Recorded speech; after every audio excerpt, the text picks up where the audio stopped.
जिनसी भेड़िए को नन्ही परी के रूप में बेटी दिखाई न दी। वॉशरूम में गया तो मैं किचन में मेरा हैंड पकड़ के लेके आए, फिर मुझे बाथरूम में फेंका, फिर मैं सब मासूम बच्चियों को शैतानों से कैसे बचाया जाए? घर में अकेली बच्ची के साथ किसने खेला शैतानी खेल? मुझे ऐसे महसूस हो रहा है जैसे ना मैं परेशानी में पड़ गया, मुझे परेशानी में ले आई। ज्यादती के 1 माह बाद शर्मनाक इंकशाफ। अस्सलाम वालेकुम, मैं हूं मुकर्रम कलीम और मैं आपको इंकशाफ में खुशामदीद कह रहा हूं। मैं इस वक्त मौजूद हूं गुजरात के इलाके मछोड़ा में, और ये गुजरात के नॉर्थ का इलाका और बिल्कुल आज़ाद कश्मीर की सरहद के साथ है। और यहाँ पर गुज़श्ता दिनों एक ऐसा वाक़या पेश आया जिसने मुझे और मेरी टीम को मजबूर कर दिया कि हम यहाँ का रुख करें।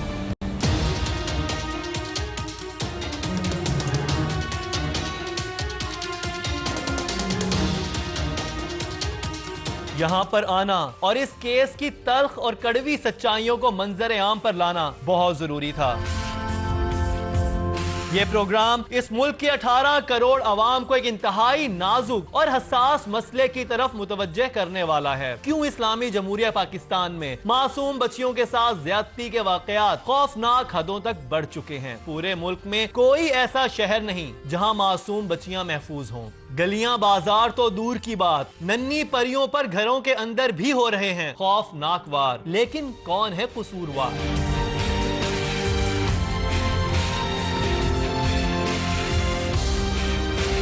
परवरदिगार की जात सबके बच्चों को अपने हिफ्ज़ो अमान में रखे, लेकिन अगर कोई शैतान हमला कर दे, अगर कोई जिनसी भेड़िया मासूम बच्चों और बच्चियों को किसी गलत सिमत पर ले जाना चाहे, तो ऐसे में बच्चे खुद को कैसे महफूज रखें? बच्चों को कैसे समझाया जाए कि ऐसी बातें छुपाने की बजाय वालिदैन से शेयर करनी चाहिए? खतरे की दस्तक को सुनकर कैसे उसका बचाव करना है? क्या कहते हैं माहिरीन? क्या जिम्मेदारी है वालिदैन और असातिज़ा की? कैसी तरबियत दरकार है बच्चों को? क्या स्कूलों के अंदर ऐसी तरबियत दी जानी चाहिए? क्या पाकिस्तान में ऐसी तरबियत के हवाले से कोई इकदाम उठाया गया है? नहीं तो क्यों नहीं? और बॉलीवुड स्टार आमिर खान ने बच्चों को जिनसी भेड़ियों से कैसे बचाया? ये प्रोग्राम देखना हर वालिदैन के लिए जरूरी है, क्योंकि ये मसला हमारे मासूम बच्चों का है। ये मामला मासूम फरिश्तों और नन्ही परियों का है। ऐसे ही एक केस की खोज लगाने टीम इंकशाफ लाहौर से पहुंची गुजरात। और ये वाकया था एक 11 साला मासूम बच्ची के साथ मुबैना ज़्यादती का, और एक ऐसी बच्ची जिसको बाप की शफकत तो मिली ही नहीं, और वो बहुत ही कम उम्री में माँ की रहमत से भी दूर हो गई। उसकी ज़िंदगी पे क्या क्या मसाइब और जुल्म ढाए गए, ये तो आपको बताएंगे ही। इस वक्त मेरे साथ मौजूद हैं हमारे कॉरेस्पॉन्डेंट शहजाद। उनसे जानते हैं कि क्या हुआ था इस 11 साला बच्ची के साथ। अस्सलाम वालेकुम। वालेकुम सलाम। मुझे बताइए कि कब का वाक़या है और हुआ क्या इस मासूम बच्ची के साथ? ये तकरीबन जो है रमज़ान शरीफ का वाक़या है। तो जब मुझे पता चला कि ये सोशल मीडिया पे जो है ख़बर जो है वायरल हुई, तो मैंने जो है ना थाना ककराली में रब्ता किया। SHO से आकर मैंने मिला, यार कि ये आपके इलाके में इस बच्ची के साथ ज़्यादती हुई है। तो उसने मुझे बताया कि जो है हमने मुलज़म के ख़िलाफ़ FIR दर्ज कर लिया और मुलज़म को भी जो है वो गिरफ़्तार कर लिया। ये मामला इतना सादा नहीं था बज़ाहिर जितना नजर आ रहा था। ज्यादती का वाकया माह रमजान के मुकद्दस महीने में हुआ, लेकिन इस ज्यादती का इंकशाफ 1 माह बाद हुआ। यह है वो नन्ही परी जिसके नन्हे वजूद पर एक शैतान ने किया शर्मनाक हमला। लेकिन ये मासूम 1 माह तक खामोश क्यों रही? और फिर 1 माह के बाद अचानक ऐसा क्या हुआ कि सच बताने के सिवा कोई चारा ना रहा? और सलाखों के पीछे खड़ा ये है वो मुलजिम जिस पर लगा है जिनसी दरिंदगी का इल्जाम। ये मुलजिम इस फैमिली का करीबी रिश्तेदार है और घर में वेल्डिंग का काम भी करता था। लेकिन क्या इस पर लगने वाला इल्जाम महज इल्जाम है? क्या यह शख्स किसी साजिश का शिकार हुआ और असली मुलजिम कोई और है? क्या इस रोज उसने घर में बच्ची को अकेला पाकर हमला किया, या फिर बच्ची पर हमला घर के अंदर से हुआ? ये है घर का सरबराह जिसकी रोती आंखें इंसाफ की फरियाद कर रही हैं। उस वक्त से लेकर आज तक मेरा दिमाग नहीं काम कर रहा, मैं क्या करूं? क्या पुलिस ने घर के सरबराह को इंसाफ की यकीन दहानी करवाई या फिर कानून की नजर में ये आंसू कोई अहमियत नहीं रखते? पुलिस ने जिसको पकड़ा है क्या महज इसी पर शक है या फिर शक का दायरा दूर दूर तक फैला हुआ है? क्या घर के लोग भी शक के घेरे में हैं? और क्या ताल्लुक है बच्ची का इस खानदान से? इस उलझे हुए केस की गुत्थी सुलझाने ही टीम इंकशाफ पहुंची है गुजरात, ताकि किया जाए सच का पर्दा चाक, क्योंकि हमारे मुआशरे में ऐसे वाकयात का पै दर पै रूनुमा होना इंतहाई है खतरनाक।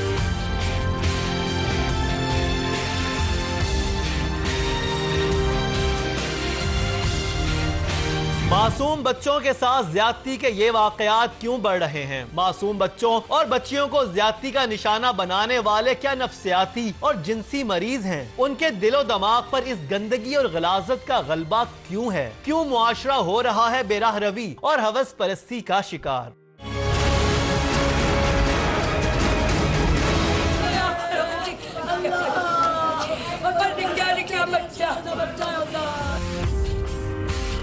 इसमें बहुत सारे फैक्टर्स हो सकते हैं, साइकोलॉजिकली भी और सोशली भी।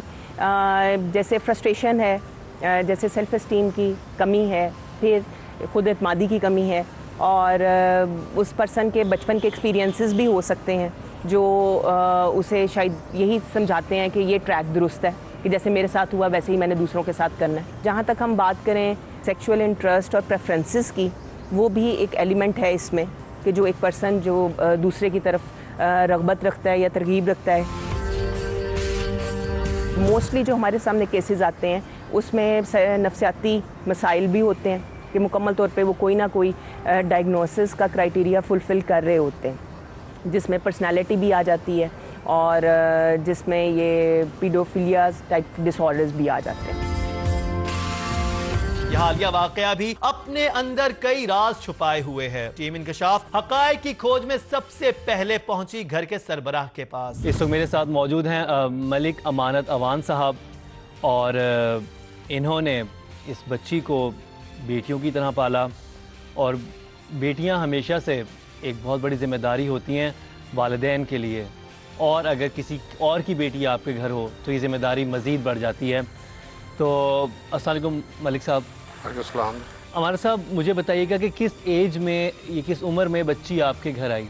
ये तकरीबन उसकी उम्र ना दादा के साथ ना 8 साल की होगी। कि फैमिली को आप जानते कैसे थे? वैसे इसका बाप जो है मेरे से इसने ना पूछा कि आपके पास कोई घर है खाली? मैंने बोला है कि ना, तो कहते मुझे घर चाहिए। उसको मैं घर दिया तो कहने लगा कि मैंने पूछा कि आपके पास, आप गरीब लोग हो, अगर आपकी बीवी कहीं काम करती है तो हमारे घर पे ही काम करे, तो आपको ना ये मकान मैं फ्री में दे देता हूँ, फ्री रहो इसमें, तो आपकी मदद हो जाएगी। उसने बोला चलो ठीक है। पर उसकी बीवी इधर काम करती थी, साथ में ये बेटी भी थी। बच्ची की माँ इस घर में कामकाज करने लगी। बच्ची छोटी होने की वजह से माँ के हमराह रहती, मगर 1.5-2 बरस के बाद बच्ची की माँ की तबीयत खराब होने के बायस इंतकाल हो गया। लेकिन मरने से पहले इसने घर के मालिक से एक दरख्वास्त की। जो ये बेटी है ना, ये हमें बोलकर गई थी मेरी खास बीवी को कि इस बेटी का ख्याल रखना, मेरे फौत होने के बाद मेरे खामद के वाले ना करना कि वो थोड़ा जा नशा करता है, शायद इसको कहीं और ना कहीं भेज ना दे। तो बेसिकली ये बच्ची मुलाजमा नहीं थी आपके घर में, जो कि अखबारों में पढ़ने में आया। वो बस वो गलती में ना लिखा गया था मुलाजम का। इसकी वालदा आपके घर में मुलाजमा थी और 1-1.5 साल पहले उनका इंतकाल हुआ, तो वो बच्ची आपके हवाले कर गई कि इसका ख्याल रखिएगा क्योंकि ये खूबसूरत बच्ची है और इसका वालिद क्योंकि नशा करता है, कहीं बेच ना दे। बकौल घर के सरबराह के उसने इस बच्ची को अपनी बेटी बनाकर रखा हुआ था। तो क्या वाकई इस मासूम बच्ची को घर में बेटी जैसा प्यार मिलता या मामला कुछ और था? सच को रेदने के लिए टीम इंकशाफ ने इस मासूम बच्ची से बात करने की कोशिश भी की। आप क्या चाहती हो? आमिर को क्या सजा होनी चाहिए? आमिर ने इतना गलत किया आपके साथ ज़बरदस्ती की, आप क्या चाहती हो गवर्नमेंट उसको क्या सज़ा दे? ऐसे वाकयात पर मासूम बच्चे और बच्चियां अक्सर कुछ भी बताने से हिचकिचाहट का मुजाहरा करते हैं, लेकिन उनकी हिचकिचाहट और खामोशी का फायदा सिर्फ मुल्जिमान को होता है। ऐसे में बच्चों को ये हौसला कैसे दिया जाए, कैसे उन्हें बात करने पर कायल किया जाए? जब वो पैदा होता है तभी उसकी नीड होती है कि उसको साथ साथ उसके इमोशंस को एड्रेस किया जाए, चाहे वो रोना है, चाहे वो हंसना है, इसी तरह चाहे वो डर है। जब हम डरा रहे हैं तो उसका क्या इफेक्ट आएगा कि जब उसने कोई सही बात भी बतानी है, कुछ पेरेंट्स होते हैं बहुत बारूब होते हैं तो इतना डर डाल देते हैं कि बच्चे ने सही बात भी करनी हो तो वो नहीं कर पाते। तो ये बात तो बहुत दूर की बात है। तो इसलिए इन चीज़ों की जो एक पेरेंटल ट्रेनिंग है, वालिदैन का होने की जो तरबियत है, उसका बहुत फकदान है। हम नोट करते हैं कि पेरेंट्स तो बन जाते हैं लेकिन उन्हें आइडिया नहीं होता कि बच्चों की ट्रेनिंग कैसे करनी है, उनकी नीड्स का कैसे ख्याल रखना है। तो उसके लिए ज़रूर ऐसा मटेरियल प्रोवाइड करना चाहिए, ऐसे सेशंस होने चाहिए, या ऐसा अगर कोई इंस्टीट्यूट इन चीज़ों को प्लेटफॉर्म एक मुहैया करता है कि आप आएँ और सुने, तो पेरेंट्स को ज़रूर जाना चाहिए सुनने के लिए। टीम इंकशाफ ने मुतासरा बच्ची से भी हल्की फुल्की बातें करके पहले उसका एतमाद बहाल किया और फिर उसने जो इंकशाफ किया वो परेशान कर देने वाला था। क्या था वो राज, क्या था वो इंकशाफ, ये हम प्रोग्राम के आखिर में दिखाएंगे। पहले अपने मकामी रिपोर्टर से बात कि इस तक ये खबर कैसे पहुंची। हमने वर्षा से बात की तो उनका ये कहना था कि बच्ची ने 1 माह बाद पता चला हमें जब बच्ची प्रेग्नेंट हो गई थी, और उसके बाद जब उन्होंने रब्ता किया ककराली थाना में तो पुलिस आई है तो मुलज़िम को गिरफ्तार करके ले गई थी। लेकिन जो अभी तक जो है अमानत है उसको जो है फ़ोन पर धमकियाँ दी जा रही हैं, और उसके बाद अमानत का कहना है कि मैं यूरोप से आया हूँ, मैं झूठ नहीं बोलता, और ये जो इलाके के गाँव हैं के लोग हैं वो भी उन पर प्रेशर डाल रहे हैं कि उसके साथ सुलह की जाए। क्या वाकई बच्ची हामला हो गई? क्या वाकई कुछ ऐसा हुआ था या फिर किसी ने जानबूझकर ये झूठी खबर फैलाई? अब ऐसा सवाल मासूम बच्ची से करना भी मुश्किल था, लेकिन हकाइक जानना भी बहुत जरूरी थे। हमने घर के सरबराह से बात की तो मामला कुछ यूं सामने आया।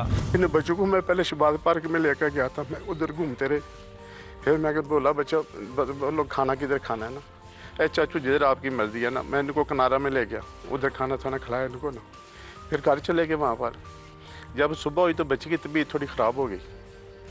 वो बीबियाँ पूछने लग पी बोला आपको क्या हुआ वगैरह वगैरह, तो कभी सोवे कभी उठे, परेशान जब डिप्रेशन होती है बहुत, रंग भी बच्ची का पीला जाता।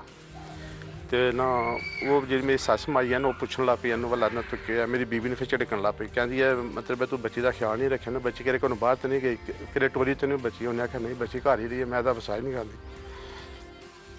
असी बस ना थोड़ी जी परेशानी से फस के फिर ना मैं क्या आराम ना बच्ची ने पूछो, उन्हें दलासे ना आराम ना पूछा पुत्र दस मतलब की गल है तू। फिर उन्हें दसिया कि इस तरह 1 महीना पहले जो हाल पर आए थे, पहले दूसरे रोजे की बात है तकरीबन, वो अमर लड़का है जो वो आया था हमारे घर। मुबैना तौर पर आमिर के घर आने से चंद लम्हे पहले घर के तमाम अफराद कहीं बाहर निकले थे और घर में सिर्फ एक रिश्तेदार खातून और बच्ची थी। उस दिन क्या हुआ था? दरवाज़ा खोलो, कहता कि दरवाज़ा खोलो, मैंने बोला नहीं, मैंने नहीं खोलना, आंटी बोली। तो उससे पहले भी आमिर यहाँ पर काम कर रहा था? तो आपने उसको देखा होगा? ठीक है, तो उससे पहले कभी आपसे बात करने की कोशिश की थी? नहीं। ठीक, फिर उस दिन क्या हुआ? आपका रोज़ा था? नहीं। आपने रोज़ा नहीं रखा था उस दिन? अच्छा। दरवाज़ा खोला था, कहते दरवाज़ा खोलो, मैंने बोला नहीं आंटी मैंने कहा। फिर मैंने दरवाज़ा खोला तो ऊपर आया तो ऊपर ये ग्रिल लगी हुई है, उसको कुंडी लगा दी उसने। तो मैं किचन में चली गई हूँ तो वो वहाँ वाशरूम में चले गए, वाशरूम में गए तो मैं किचन में मेरा हैंड पकड़ के लेके आए, फिर मुझे बाथरूम में फेंका। आवाज़ दी क्योंकि वो आंटी तो सो रही थी ना ऊपर? ये ऐसे हैंड रखा हुआ था, मुंह पे हाथ रखा हुआ था। मैं सब चिल्ला के दिखाओ मेरे को। छेड़ता है तो आप चीखो या चिल्लाओ या अपने बचाव के लिए लगा भी दो बेशक। मैं दरवाज़ा लगा कर आ गया, कुछ नहीं ज़्यादा कि मेरा उसके साथ कोई चक्कर नहीं है।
मासूम बच्ची ना किसी को आवाज दे सकी और ना हमला आवर जिनसी भेड़िए से खुद को बचा पाई। लेकिन क्या सलाखों के पीछे खड़े इस शख्स ने ही बच्ची को ज्यादती का निशाना बनाया या फिर इस मासूम को हमला आवर का चेहरा पहचानने में मुगालता लगा? टीम इंकशाफ के पूछने पर घर के सरबराह ने भी इस बात की तस्दीक की और हमें वो जगह भी दिखाई जहां मुबैना तौर पर आमिर ने इस बच्ची को ज्यादती का निशाना बनाया।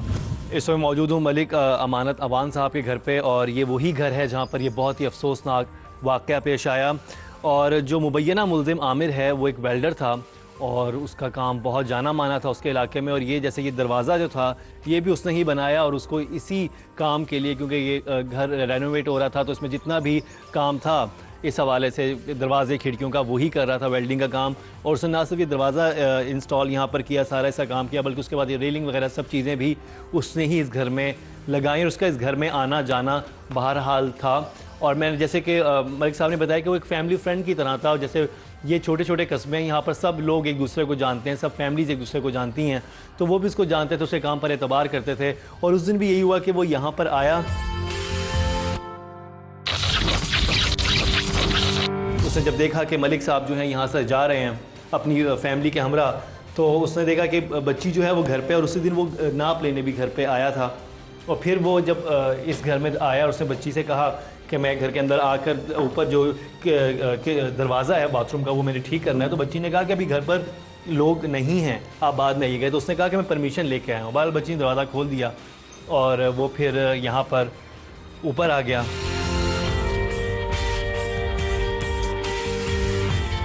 भाई साहब बताइएगा कौन सा दरवाज़ा था जो वो ठीक करना चाह रहा था? वो दरवाज़ा सामने था। ये जी दरवाज़ा सामने था जिसकी उसने मुरम्मत करनी थी। दोनों दरवाजे जो थे इस रोशनदान वगैरह ये सब चीज़ें उसने मुरम्मत करनी थी और इसी काम के बहाने वो यहाँ पर आया। और जब वो यहाँ पर काम कर रहा था तो सामने ही किचन है जहाँ पर वो बच्ची काम कर रही थी। और जब उसने देखा कि घर में कोई नहीं है, उसको ये कंफर्म हो गया। और जो एक खातून जो मलिक साहब की बहन बनी है वो सो रही हैं, और उसने यहाँ पर आके इस बच्ची पर, जो कि यहाँ पे इस वक्त किचन में काम कर रही थी, सामने ही उसने उस बच्ची पर अटैक कर दिया और उसके मुंह पे हाथ रख के उसको सामने वाले कमरे वो बाथरूम में ले जाकर उसने ज्यादती का निशाना बनाया। ये तो था घर वालों का मौक़िफ़, लेकिन हक़ाइक़ की खोज में टीम इंकशाफ पुलिस के पास भी गई। लेकिन क्या कहता है सलाखों के पीछे खड़ा ये जिनसी भेड़िया? क्या हुआ था उस रोज? इस बहुत ही अफसोसनाक वाक़े का मुबैना मुल्ज़िम आमिर जो है इस वक्त मेरे साथ मौजूद है। इसका मौक़िफ़ जानते हैं। कब से वेल्डिंग का काम कर रहे हो? 2 साल। कहाँ सीखा था काम? छोटला। कब से जानते हो मलिक अमानत की फैमिली को? शुरू से जानता हूँ मैं, 30 साल से उधर ही पढ़ा हूँ। उम्र क्या है तुम्हारी? 30 साल। और एजुकेशन क्या है? 8वीं तक पढ़ा है। और कहाँ यहीं पर? हाँ जी। तुम भी मलिक हो, वो भी मलिक है, सारे फैमिली टर्म्स हैं। इन दोनों फैमिलीज की जहां आपस में रिश्तेदारी है, वहीं ये जिनसी दरिंदा अक्सर काम के सिलसिले में इस घर में आता जाता भी था। लेकिन ये भेड़िया जहां सब रिश्तों नातों को भूल गया, वहीं उसकी आंखों पर हवस की ऐसी पट्टी चढ़ी थी कि उसे ये भी ख्याल ना आया कि ये मासूम भी उसके मासूम बच्चों जैसी है। अब उस बच्ची ने एक बयान जो दिया है उसमें उसने ये तुम पे इल्ज़ाम लगाया है कि तुमने उस दिन दूसरा तीसरा रमज़ान था, तुम बहाने से घर में आए हो। उस दिन क्या हुआ था? तुम्हारा क्या मौक़िफ़ है? नहीं, मैंने कुछ नहीं किया। मैं सिर्फ दरवाज़ा लगा कर आ गया। मैं दरवाज़ा लगा कर आ गया, कुछ नहीं, ज़्यादा कि मेरे उसके साथ कोई चक्कर नहीं। मुल्ज़िम ये तस्लीम करता है कि वो उस रोज उस घर में गया था, लेकिन इस बात से इनकारी है कि उसने कुछ ऐसा वैसा किया। तो फिर सवाल ये है कि वो सलाखों के पीछे क्यों है? हमारे इस सवाल का मुल्जिम ने एक हैरान कुन जवाब दिया। ये जवाब हम आपको प्रोग्राम में आगे चलकर दिखाएंगे और ये भी दिखाएंगे कि घर के सरबराह और इस केस के मुद्दई को पुलिस से खौफ क्यों आने लगा है। लेकिन फिल वक्त ये जानते हैं कि बच्ची 1 माह तक खामोश क्यों रही। जब इसके साथ ज्यादती की गई तो उसने इसी दिन शोर क्यों न मचाया। ये एक अफसोसनाक हकीकत है कि ऐसे मामलात पर जहां बच्चे खौफजदा हो जाते हैं, वहीं बड़े भी चुप का रोजा रख लेते हैं। लेकिन अपने बच्चों बच्चियों की हिफाजत के लिए जिनसी इस्तेहसाल के बारे में बात करने की इब्तिदा करना होगी, क्योंकि ये वबा जहां धीरे धीरे पूरी दुनिया में फैल चुकी है, वहीं पाकिस्तान भी इसकी लपेट में है। वक्त आ गया है कि हमें इस हसास मौजू पर खामोश रहने की चलन की हौसला शिकनी करना होगी। बॉलीवुड स्टार आमिर खान ने बच्चों को जिनसी भेड़ियों से बचाने के लिए अपने एक प्रोग्राम में जिस हल्के फुल्के अंदाज में उन्हें समझाया, वो आप भी देखिए और अपने बच्चों को भी जरूर दिखाइए। हमारी बॉडी पे 3 जगह है जो डेंजर जगह है, जहां किसी और को आपको कभी टच नहीं करना चाहिए, हाथ नहीं लगाना चाहिए, छूना नहीं चाहिए। कौन से वो 3 जगह डेंजर जगह बॉडी पर? ये देखिए, हमारे पास डायग्राम भी है। एक छाती, दूसरा टांगों के बीच में, और तीसरा बॉटम पे, मतलब पीछे साइड। ठीक है, फिर से बोलो। एक बॉटम।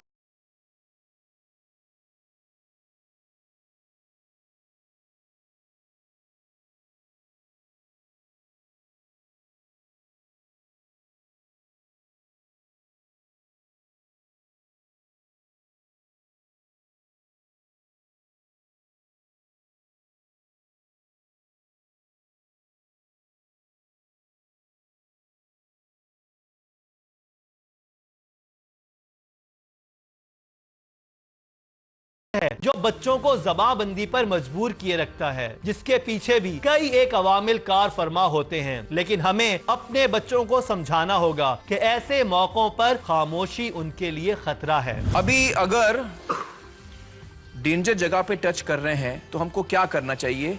मुझे सबसे पहले तो ये बताओ कि आप लोग जोर से चिल्ला सकते हो? हाँ। चिल्ला के दिखाओ मेरे को। अरे बाप रे।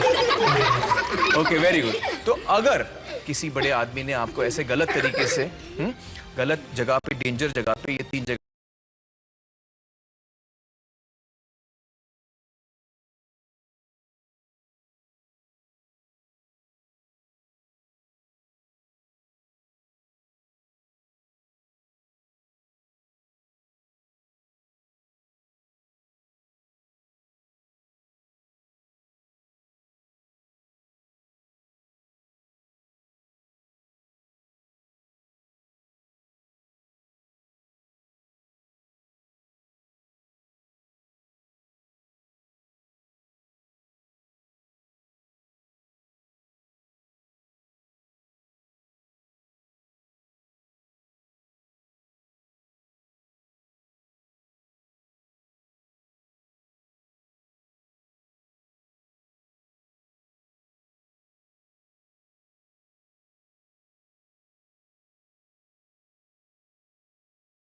चीज़ के मुतालिक बताना चाहिए कि ये सही नहीं है, ये गलत है, ये सही बात है कि नहीं। माँ बाप को इस बात का ख्याल रखना चाहिए कि बच्चों के साथ फ्रेंडशिप रखें, दूरी ना पैदा करें, तो फिर मसले सारे खुद ब खुद हल होते चले जाते हैं। ये सच है कि इस मामले पर वालिदैन और बच्चों के माबैन गैर जरूरी झिझक और शर्म का फायदा हमेशा जिनसी हमला आवर उठाते हैं। हमें ये जानकर कदरे इत्मीनान हुआ कि अब हमारे मुआशरे के तमाम तबकात ने इस मसले पर बोलना और इसकी हसासियत को समझना शुरू कर दिया है। मेरे ख्याल से ज़रूर मिलनी चाहिए, अवेयरनेस मिलनी चाहिए, बल्कि पेरेंट्स को बच्चों के साथ इतना फ्रेंडली होना चाहिए कि वो अगर कोई उसे टच भी करता है या कोई ऐसी वैसी बात करता है तो अपने पेरेंट्स के साथ, अपनी मदर या अपने फादर के साथ शेयर करे, ताकि बर वक्त इस चीज़ को रोका जा सके। लास्ट वीक मेरे बेटे के साथ किसी ने बदतमीज़ी की, मतलब इस तरह कोई वाक़या थोड़ा सा हुआ, तो इसने मुझे घर बताया। मैं फ़ौरन आई कि आप ये, इसने टीचर को तो नहीं बताया लेकिन मुझे बताया, उस बच्चे डर के। तो मैंने उनसे फ़ौरन बात की, उन्होंने इस मसले को हल कर दिया, तो आगे नहीं बढ़ी ये बात। तो ये बेहतर है कि फ़ौरन हल किया जाए और एजुकेशन इस चीज़ की होनी चाहिए। जब भी कोई मुलाजिम वगैरह रखें घर में, असल जो ये वारदात वगैरह जो होती है ना, ये मुलाजिमों की तरफ से होती है। यकीनी तौर पर वालिदैन को इस मामले में आंखें खुली रखने की जरूरत है, क्योंकि बच्चों के साथ जिनसी ज्यादती के ज्यादातर वाकयात में करीबी रिश्तेदार या शनासा अफराद जिम्मेदार पाए जाते हैं। बच्चों को पता होना चाहिए कि आपको कि ये अजनबी है, इससे मैंने बात नहीं करनी, इससे कोई चीज़ नहीं लेनी, और अगर आपको वो टच करता है या छेड़ता है तो आप चीखो या चिल्लाओ या अपने बचाव के लिए लगा भी दो बेशक। मैं ठीक तरह सोया हूँ, ना ठीक तरह जगा हूँ। मुझसे कहा है कि अगर तुमने ये बात नहीं की बेटे और बीवी को मार दूंगा।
बच्चों और वालिदैन के दरमियान बढ़े हुए फासले जिनसी भेड़ियों का काम आसान बना देते हैं। हालिया वाक़े में भी यही कुछ हुआ। ज़राए के मुताबिक इस जिनसी भेड़िए का इस घर में आना जाना था और ये पहले भी मासूम बच्ची के साथ दस्त दराजी कर चुका था। अगर ये नन्ही परी हिचकिचाहट का मुजाहिरा ना करती, सब कुछ फैमिली को बता देती, तो आज इस दरिंदगी का निशाना ना बनती और ना ही आज बाप की तरह परवरिश करने वाला ये इंसान ऐसे तड़प रहा होता। शायद अपनी बेटी हो तो बंदा माफ कर दे, वो अपनी होती है। जो बगानी चीज होती है पास, उसको बहुत मुश्किल होता है उसको माफ, बहुत मुश्किल होता है।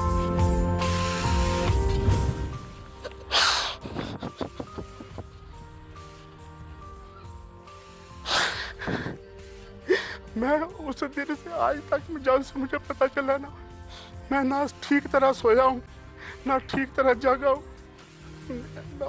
उस वक्त से लेकर आज तक मेरा दिमाग नहीं काम कर रहा, मैं क्या करूँ। ये शख्स तड़प रहा है, लेकिन दूसरी तरफ मुलजिम इस सारी वारदात को महज ड्रामा करार देता है। जमीन हथियाने का ड्रामा। मेरा और उनका तनाज़ा, मेरे बाप का तनाज़ा जो है ना ज़मीन का उनके साथ सिर्फ, ठीक है। अच्छा। और वो जो ज़मीन हमसे लेना चाहता है, हम ज़मीन नहीं उसको दे रहे, ठीक है। उसके मकान के सामने ज़मीन है, ठीक है। और उन्होंने उसके मकान के सामने तो मकान है, मैं तो देख के आया हूँ। इधर जो स्कूल है उसके साथ। अच्छा। और मैं दरवाज़ा लगा कर आ गया, कुछ नहीं ज़्यादा कि मेरे उसके साथ कोई चक्कर नहीं। तनाज़ा कब से है तुम लोगों में? तकरीबन 2-3 साल से। तो जब ज़मीन बेच दी तो फिर तनाज़ा क्यों है? वो नहीं, वो दूसरी ज़मीन मांग रहा है वो। और वो दूसरी ज़मीन मांग रहा है, अब तुम लोगों का तनाज़ा भी है और फिर भी तुम ही उसके घर दरवाजे लगाने जाते हो, तुम ही सारा वेल्डिंग का काम करते हो। वो बात नहीं है, वो उसने मेरे ऊपर इल्ज़ाम लगाया है कि तुमने बच्ची के साथ ज़िना किया। मैंने कहा नहीं किया है, ठीक है। उसने इधर आकर जब पहले दिन तुम्हारी वालदा और बीवी जो थी वो उन्होंने बात की थी, तो उन्होंने तो ये एडमिट किया है कि तुमने घर जाके ये बात बताई कि हाँ, जब तुम्हारी वालदा ने तुमको डांटा और तुमने कहा कि हाँ ये मेरे से गलती हुई है तो इस मामले को सेटल कर लें, ये हुआ था कि नहीं हुआ था? उन्होंने मुझसे कहा है कि अगर तुमने ये बात नहीं की थाने में जा कर के तो मैं तुम्हारी बेटे और बीवी को मार दूंगा। मुल्जिम ने यह इल्जाम भी लगाया है कि मुद्दई ने ऑफर की है कि अगर वो जमीन से दस्तबरदार हो जाए तो सुलह की जा सकती है। दूसरी तरफ घर के सरबराह को शक है कि ना सिर्फ ये चालाक मुल्जिम बल्कि अब तो पुलिस भी उसे फंसाने की कोशिश कर रही है। तो आप पुलिस के काम से मुतमईन नहीं है? पहले मुतमईन था मैं, लेकिन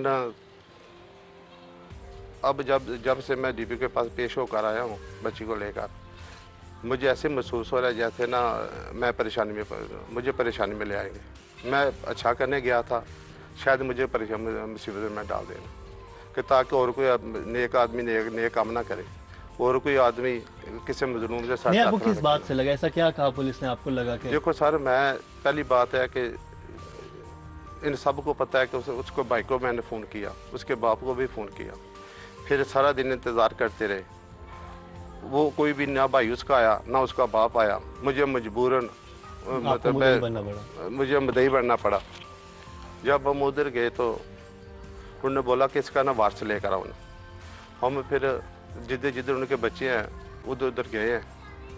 खराने में उसकी बड़ी बेटी थी, उधर उसको बोला कि आपको पता चला इस बात का? उन्हें आखा मैंने पढ़ा है नटपाल। लेकिन हमारे साथ इस पूरी फैमिली ने बच्चियां समेत किसी बंदे ने आज तक रब्ता नहीं किया, ना इस बच्ची से रब्ता किया ना हमारे साथ रब्ता किया। घर के सरबराह की तरफ उंगलियां क्यों उठने लगी हैं? क्या इस शख्स ने जो कुछ बताया वो सब सच है? टीम इंकशाफ ने जब मासूम बच्ची को एतमाद दिलाकर कुछ बातें पूछी तो उसने घर के सरबराह के बारे में कोई ऐसी बात ना की, बल्कि पूरे एतमाद के साथ सलाखों के पीछे खड़े शैतान का नाम लिया। गुस्सा तो आता होगा ना उस पर? आता है गुस्सा? आज भी गए थे तो आज भी हंस रहा था। तो आपने क्या कहा? मैंने तो आज कैसे किया। तो आप क्या चाहती हो? उसे क्या अदालत क्या सज़ा दे, गवर्नमेंट क्या सज़ा दे? आप कह तो सकती हो ना। बोले मारे हैं उसे ताकि वो आइंदा किसी और के साथ ऐसी हरकत ना करे। इस मासूम बच्ची ने बताया कि इस जिनसी दरिंदे ने कई और लड़कियों को अपनी हविस का निशाना बनाया है। और भी कई लोगों से किया है। आपको पता है? मुझे। आपको कैसे पता है? उसने बताया था। उसने बताया था आपको? आप कह रहे हैं और ही बच्चों के साथ उसने ऐसा किया है? बच्ची तो आज भी कहती कि आज भी मुझे देख के हंस रहा था अदालत में। मैं कसम देता हूँ अपने माँ बाप की, अपने मजदूर बेटे की कसम देता हूँ, मैंने नहीं हंसा उसके देख। माँ बाप और माजूर बेटे की कस्में उठाकर खुद को सच्चा साबित करने वाले इस शख्स की असलियत बस चंद लम्हों के बाद आपके सामने होगी और ये खुद अपनी जबान से इकरार करेगा। मासूम बच्ची के बयान के बाद इस दरिंदे का बचना आसान नहीं, लेकिन क्या कहती है पुलिस की तफ्तीश? क्या मेडिकल रिपोर्ट में ज्यादती साबित हो गई? इस वक्त मैं थाना ककराली गुजरात में मौजूद हूँ और मेरे सामने SHO शिराज चीमा साहब मौजूद हैं। इनसे बात करते हैं। अस्सलाम वालेकुम। जी वालेकुम अस्सलाम। शिराज साहब, मुझे बताइएगा कि जो मुबैना मुलजिम आमिर है वो आपने गिरफ्तार किया है, अभी तक आपके सामने तफ्तीश में क्या क्या बातें सामने आई हैं? सर ये गिरफ्तार तो है, हमारे पास रिमांड पर है आज का। तो तफ्तीश में सूरत हाल ऐसी है क्योंकि ये मामला है जना का, ये इसमें फोरेंसिक साइंस की जो है जितनी भी इमदाद है वो मदद ली जा रही है और जो है वो मेडिकल बुनियादों पर ही इसकी तफ्तीश के जो पैरामीटर्स हैं वो पूरे करके इसको तफ्तीश को आगे बढ़ाया जाएगा। पुलिस के मुताबिक मेडिकल रिपोर्ट्स की बुनियाद पर तफ्तीश को आगे बढ़ाया जाएगा, लेकिन इस बात की तस्दीक हो चुकी है कि बच्ची हामला नहीं है। एक तो अभी जब मेडिकल पहले ये बात थी कि वो शायद उसकी तबीयत ख़राब हुई है, लेकिन जब ये मेडिकल में ये बात अभी तक वाज़ेह हो चुकी है कि वो प्रेग्नेंट नहीं है। बाकी मामलात के अलावा अगर सिर्फ ज्यादती की बात करें तो इतने अरसे के बाद होने वाला मेडिकल गैर मुअस्सर भी हो सकता है। ऐसे में क्या पुलिस बच्ची के बयान को भी कोई अहमियत देगी? इस मामले में अगर एक बच्ची जो है अगर वो खुद ये कह रही है कि ये इस इंसान ने मेरे साथ ज्यादती की, तो उसकी बात ही कितनी वैल्यू है? क्योंकि वैसे तो वो बच्चा है नहीं, उसके हम 164 के बयान करवाएंगे, 161 के 164 के बयान अदालत में वो बयान देगी और उसकी वो अहमियत तो है। फर्दर ये है कि जो भी जैसा भी पैरामीटर है, जो DNA टेस्ट वगैरह है वो एक बड़ी ऑथेंटिक है। मतलब इस तरह की जो शहादतें इसको साबित करने के लिए वो अवेलेबल होंगी, वो हम लोग बेस्ट कोशिश करके अवेलेबल करेंगे। मुलजिम ने पुलिस के और मकामी रिपोर्टर्स के सामने इकरार जुर्म किया, लेकिन टीम इंकशाफ के सामने बयान बदलता रहा। लेकिन फिर पुलिस के समझाने पर आखिरकार उसने टीम इंकशाफ के सामने भी सच बोलने में ही आफियत जानी। इस मुलजिम का साबका बयान जहन में रखते हुए जरा ये नया बयान भी सुनिए, जिसे सुनकर आप हैरान रह जाएंगे कि ये शख्स पहले किस कदर ढिठाई और बेशर्मी के साथ झूठी कस्में खा रहा था और अब कैसे इसकी जुबान सच उगल रही है। उस दिन हुआ क्या था? मेरी उसके साथ दोस्ती है और मैंने गलत काम नहीं किया, उसमें दोस्ती थी। वो जो दोस्ती कितने अरसे पहले हुई थी? तकरीबन 2-4 दिन पहले। 2-4 दिन पहले क्या तुमने बात स्टार्ट की? हाँ जी। तुमने ये नहीं देखा कि बहुत कम उम्र बच्ची है? 14 साल की 15 साल की बच्ची। 14-15 साल की तो वो नहीं है। अगर ये मान ली जाए तुम्हारी बात कि तुमने उसको वर्गलाया और उसने जो भी किया अपनी मर्जी से तुम्हारे साथ किया, लेकिन बहरहाल वो एक बच्ची है, वो 18 साल की तो नहीं है। ये तो इस पे तुम ये तो मानते हो ना? अब ये बताओ कि उस दिन क्या हुआ था? तुम्हें आइडिया था कि वो लोग जा रहे हैं? क्या हुआ क्या था? नहीं, मुझे आइडिया नहीं था। फिर तुम घर गए, दरवाज़ा नाप लेने, मैं वो कमरा भी देख के आया हूँ, बाथरूम भी देख के आया हूँ जहाँ पे तुम गए थे। जी, लगाया दरवाज़ा। फिर उसके वो मेरे पास आई। अच्छा। और मैंने गलत काम नहीं किया, ठीक है, बस यही किया। बस क्या किया है? किस वगैरह की, बाकी कुछ नहीं। किस कदर बेशरम और बेहया है ये शख्स। हैरत है इस जिनसी भेड़िए को इस बच्ची के रूप में अपनी बेटी क्यों ना दिखाई दी। तो तुम्हें शर्मिंदगी है इस बात पे? ऐसे जिनसी भेड़ियों और शैतानों की वजह से हमारे बच्चे खतरात में घिरे हैं। खुदारा अपने बच्चों को इंसानी खाल पहने इन भेड़ियों के बारे में बाखबर करें। अपने बच्चों को इस चीज की तालीम और तरबियत भी जरूर दें और उनके साथ दोस्ताना ताल्लुक रखें, ताकि वो किसी भी ऐसे खतरे को भांप कर फौरी तौर पर आपको बाखबर करें। इसी दुआ के साथ कि परवरदिगार हमारे बच्चों को अपने हिफ्ज़ो अमान में रखे। मुकर्रम कलीम और टीम इंकशाफ को दीजिए इजाजत, लेकिन देखना ना भूलिएगा हमारा अगला इंकशाफ।